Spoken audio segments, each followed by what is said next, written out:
Hi, Kelly Savage with the Butterfly Thoughts Podcast. Welcome, and thank you for joining me today. I'm kind of excited right at this moment because I'm not making a perfect podcast here right now. I'm just being real in the moment, transparent with all of you, and sharing some of my butterfly thoughts, hoping that they help you on your journey of life. So I found it once again when I was reminded today that God works through anything. So even in the Bible, he can speak through a donkey. So he can speak really through anything. And the one thing that I absolutely love and adore is that the fact that he also knows us. So he will speak through things, situations, people, practically anything to sometimes get our attention. So we may not be actively seeking him at any given moment, but maybe he wants to talk to us. It's kind of just like a friend calling us up and saying, hey, what are you doing? Hey, I wanted to share this with you, right? So maybe he just brings those in to speak with us and say, hey, I want to talk to you today. So I was actually playing some music. Every day is different. My genres are different. My moods are different. Sometimes it's silent and sometimes I put the music on.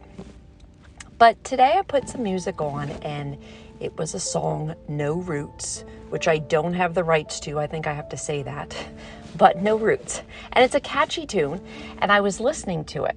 And as I was listening to it, the butterfly thought just flew right in.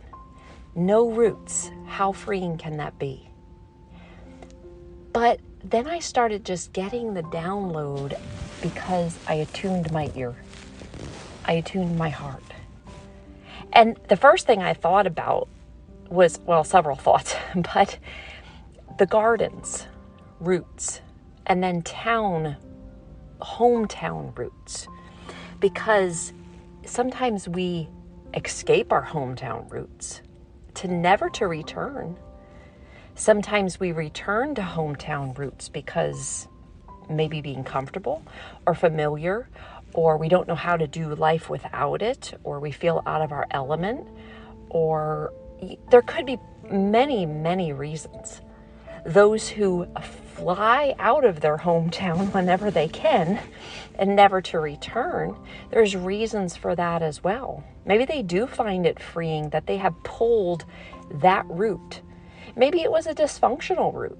Maybe it was unhealthy. Maybe it was an extremely unhappy root. Not sure, but that's what I'm exploring today.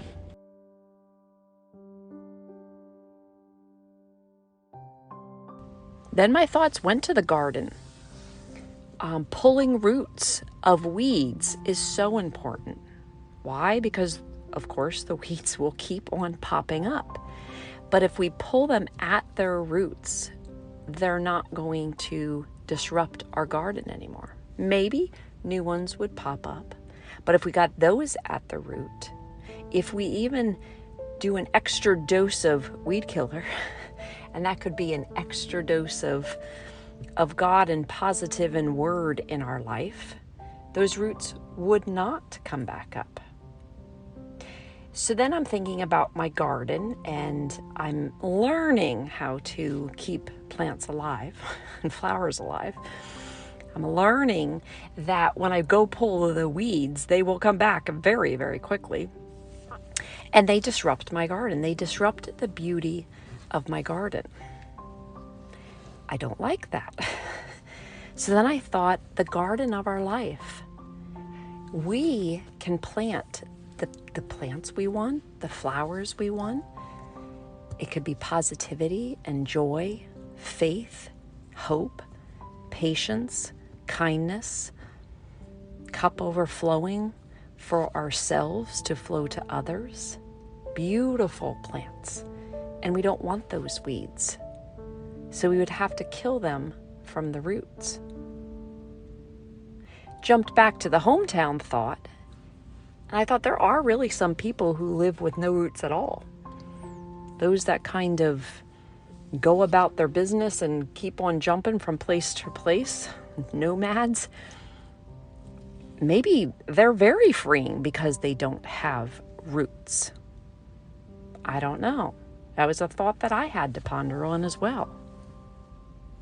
I do know that when we don't deal with the roots, they will keep on popping up in our lives.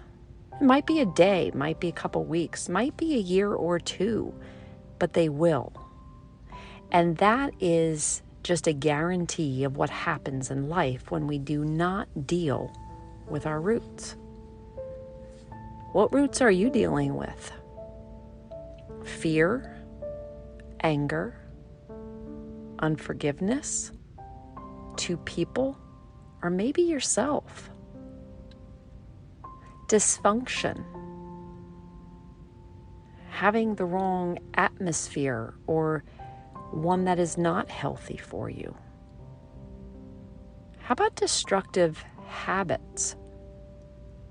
Dysfunctional relationships? Do you need a boundary planted in your garden of life? You can be the master of your garden of life.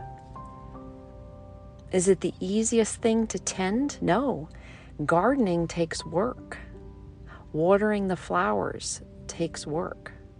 Weeding and pulling the roots take work. Thank God we have His Word as our guide. Thank God we have Him that is available to speak to us, heal us, help us pull the roots by His strength He gives us, especially when we ask. If we open that question up to Him, work with Him, listen to those butterfly thoughts that come in when He's calling us up, cultivating the ground, cultivating our heart is very important to making the best garden. So what roots are you dealing with right now? What keeps popping up to interrupt the garden that you are trying to build? But here's a question. What kind of garden are you trying to build? What weeds are you taking out, wanting the roots pulled? What flowers and plants do you want to plant? It's not always easy. It takes work, but it is absolutely possible. With your power of choice, cultivating your heart, giving it to God, working with Him, you can have a beautiful garden too. Have a great day.